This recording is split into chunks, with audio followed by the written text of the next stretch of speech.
This is an old-fashioned recipe for Australian meat pie. I remember it vividly from my childhood because my mum made it and she made it on a regular rotation.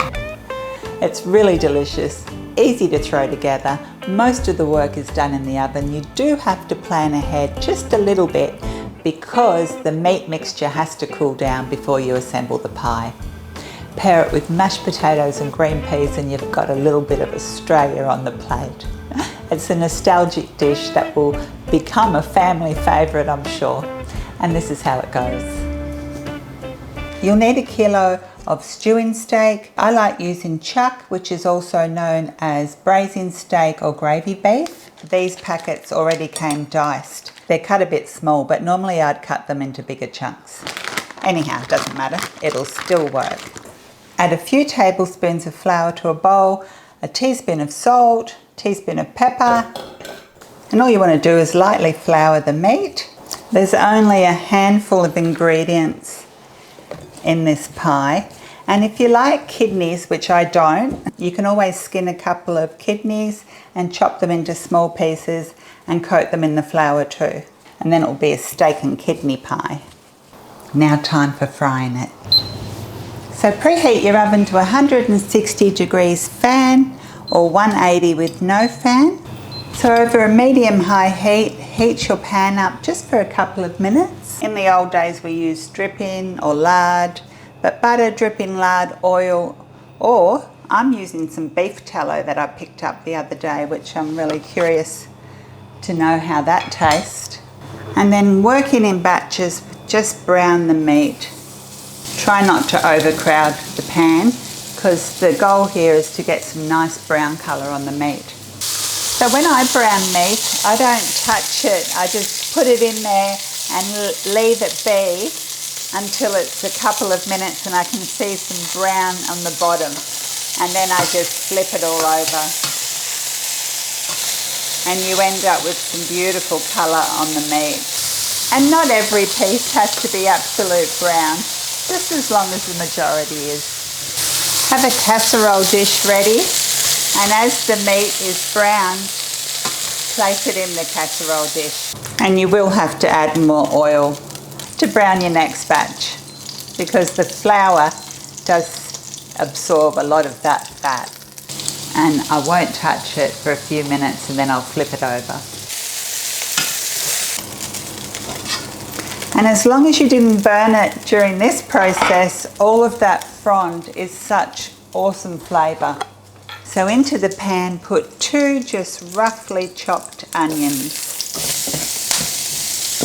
And the onions help deglaze the pan as well.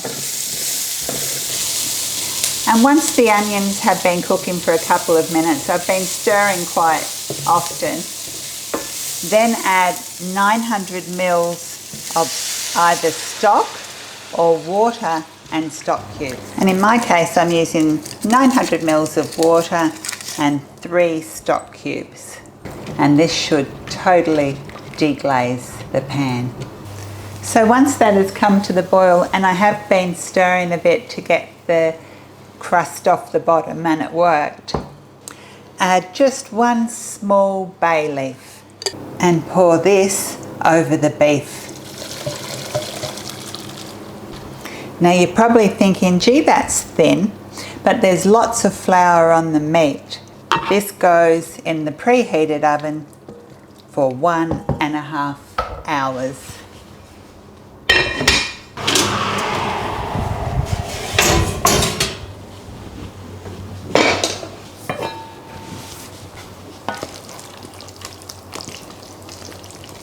And we have to wait for this to cool now because pastry likes cold fillings.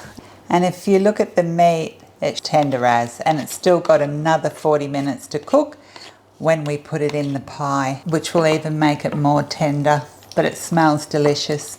Now is the time to check for seasoning. So just taste a bit of the gravy. It's perfect, I don't need to add any salt and pepper. And you know, that colour is lovely, it's fine, but I'm just gonna add a tiny couple of drops of Parisian essence, which have absolutely no flavour, but it just gives it some nice colour. a little bit darker. Perfect.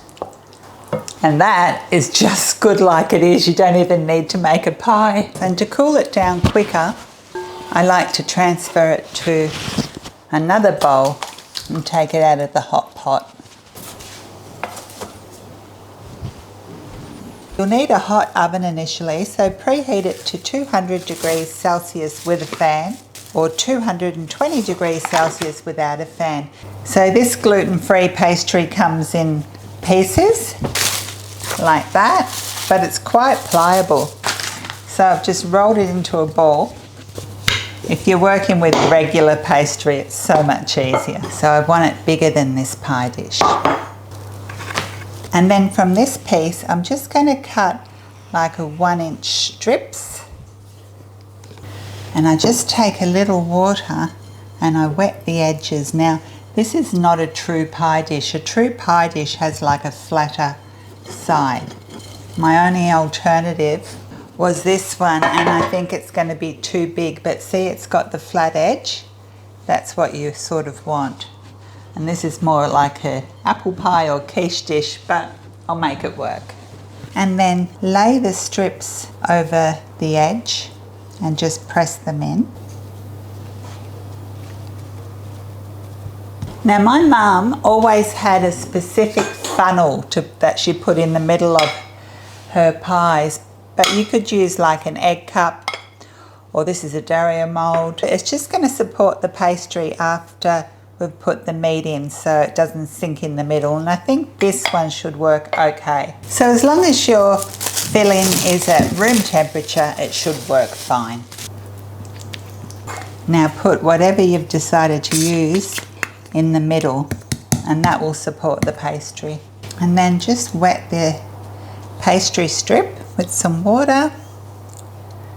Now I could have made this with regular pastry, but that means I couldn't have eaten it. It would have all been for Mike. Okay, so I just rolled up the pastry and then slowly unroll it and press it to the rim. Using a sharp knife, trim the edges.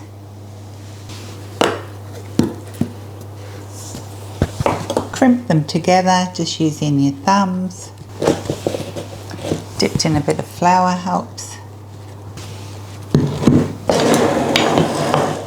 I know this is going to taste so good though, so it's worth mucking around with gluten-free pastry. And then you can just make some leaves for decoration or whatever you like.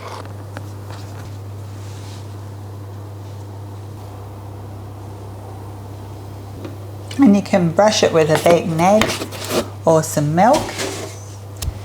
I'm just using milk today. Glaze it well with the milk.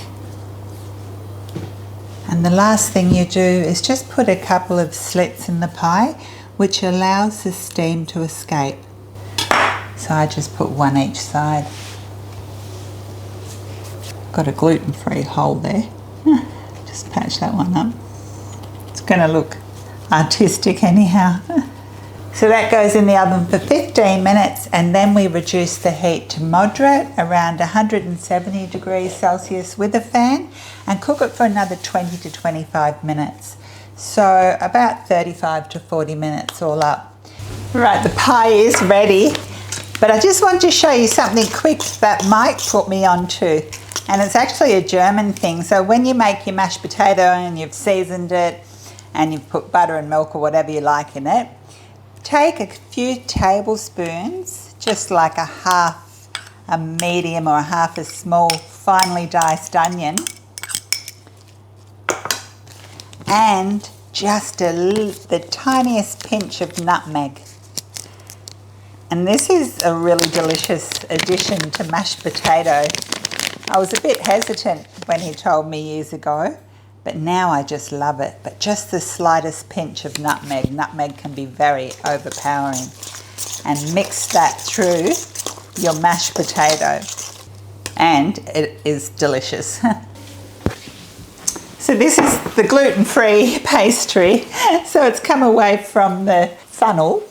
I was thinking, do I make another pie and show you how beautiful it looks with regular pastry? I don't know. This is home cooking, and home cooking is not perfect, but it sure does taste delicious. So I just removed the funnel and it looks better. Maybe this was too high. And the pastry will stick to the edge. But you can prise it out.